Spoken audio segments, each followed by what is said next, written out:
Clase número 9. Este pequeño video es en relación a algunos comentarios que yo quiero hacer respecto de la lectura que tienen que hacer. El texto sobre la Reina Roja. Habla de, el texto hace referencia a pasar de la idea de cambios concretos a lo que se llama las organizaciones transformadoras, que ellos llaman a las organizaciones transformadoras. Y la hipótesis de la Reina Roja, que tiene que ver con el cuento de Alicia en el País de las Maravillas de Lewis Carroll, hace referencia un poco a esta cuestión de la teoría evolutiva. O sea que hay que evolucionar para seguir en pie, para seguir viviendo. Así que las organizaciones necesitan transformarse constantemente, adaptarse, evolucionar, etcétera, para seguir vivas, aunque estén siempre en el mismo lugar.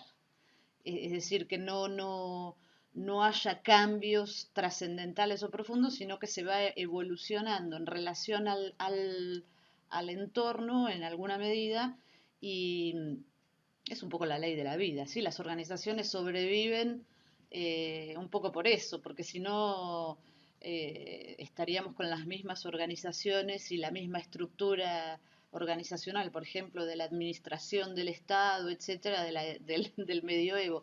Entonces, en función de las circunstancias y del entorno, las organizaciones van moviéndose, están moviéndose y transformándose constantemente. Esa idea es interesante, a mí me parece que es fundamental. Porque de hecho, generalmente cuando se habla de cambio, en todos los sentidos, se hace referencia al cambio como si las organizaciones fueran una cosa estática que no se modifica nunca, que no cambia nunca, que no evoluciona, y no es verdad. De hecho, la estructura, por ejemplo, de la administración pública, que es la que más acusamos de no evolucionar, ha cambiado muchísimo desde los inicios de la formación del Estado hasta ahora. Después podemos cuestionar algunas cosas más, otras cosas menos, podemos estar de acuerdo o no, en fin, poco importa, pero lo cierto es que las organizaciones por naturaleza van evolucionando, van cambiando, sobre todo porque además van incorporando gente nueva permanentemente. Entonces, esa idea me parece fundamental. En medio de eso puede haber ciclos de innovación. Ahora cuando les haga el video sobre el curso vamos a hablar un poco más específicamente de todo ese tipo de cosas, pero ya hablamos la semana pasada también con eso. Hay como ciclos de innovación que son necesarios y que se dan casi sin que uno los organice, ni los arme, ni los cree, ni nada, ¿sí? Lo que sí dice el texto es que estos ciclos de innovación se acortan cada vez más por el ritmo de vida. Tiene que ver también con el tema del consumo, eso porque se aceleró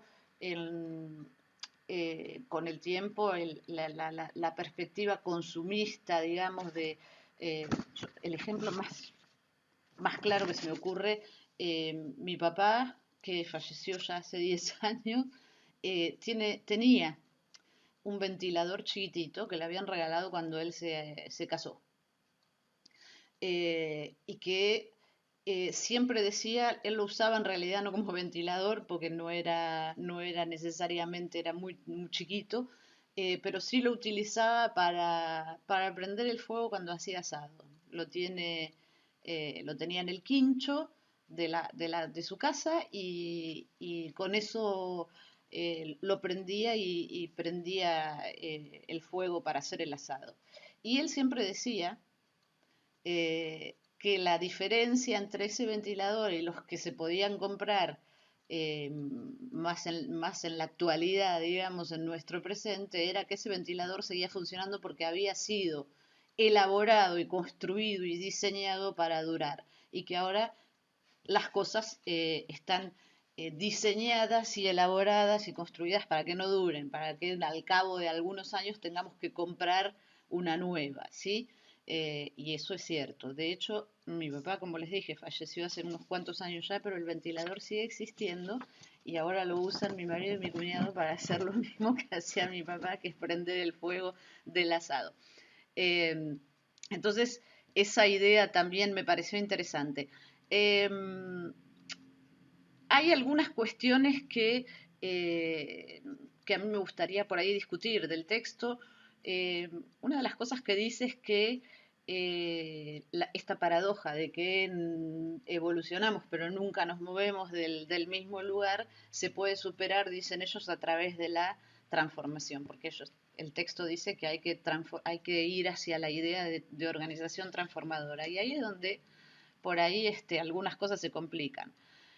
Uno de los requisitos que menciona el texto es que hay que tener eh, sensores en el sentido de que tiene que haber personas u otros elementos dentro de la organización que sientan eh, que hay alguna cuestión por la cual es necesario transformarse. No siempre sirve. A veces los sensores también se equivocan, y hay veces que los sensores no funcionan. Digo, no hubo ningún sensor en el mundo que funcionó a tiempo para prevenir lo que estamos viviendo, y sin embargo aquí estamos. Sí es importante, en cambio, el tema de la visión, como lo vamos a ver más adelante. Hay una idea que también aparece en el texto y que aparece mucho en la literatura, que tiene que ver con la gestión, que es ellos hablan de la importancia de tomar riesgos. Dicen que para que la organización se transforme es importante tomar riesgos. Esta idea ha sido discutida también en los últimos años, o puesta en discusión, digamos, sería más apropiado decirlo. Hay que tener cuidado con eso. Sí es cierto que cada vez que uno toma una decisión y establece o incorpora algún cambio en las maneras de hacer, en donde sea, o en su propia vida, asume o toma un riesgo, ¿sí? Porque todo puede salir bien o puede salir mal. Eh, el problema es que que se vendió esta idea que se vendió tanto en las organizaciones en los años 80 y 90, llevó a paradojas interesantes, como por ejemplo el sector privado, que supuestamente es más dinámico, tiene más capacidad de transformación y todo eso, asumió y sigue asumiendo cambios muy importantes, pero por ejemplo,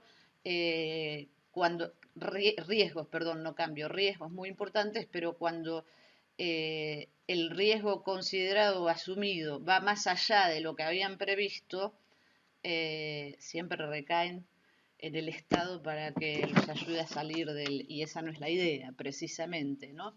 Eh, bueno, después habla de las estructuras diversificadas, que ya lo vimos.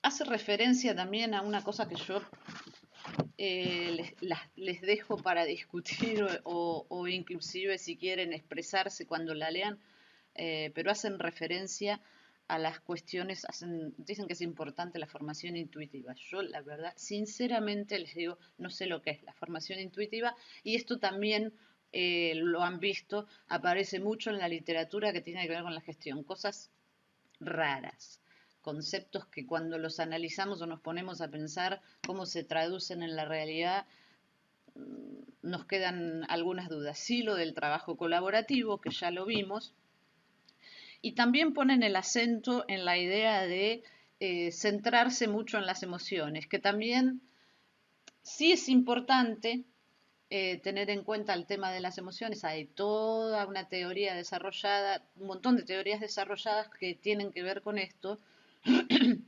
pero yo creo que ya les hablé de esto en los primeros cursos. Hay que tener cuidado, porque de la idea de tener presente la emocionalidad o de trabajar a partir de la empatía, de ponerse en el lugar del otro, a especializarse en el conocimiento y el manejo de las emociones, o sea, manipular, hay un paso.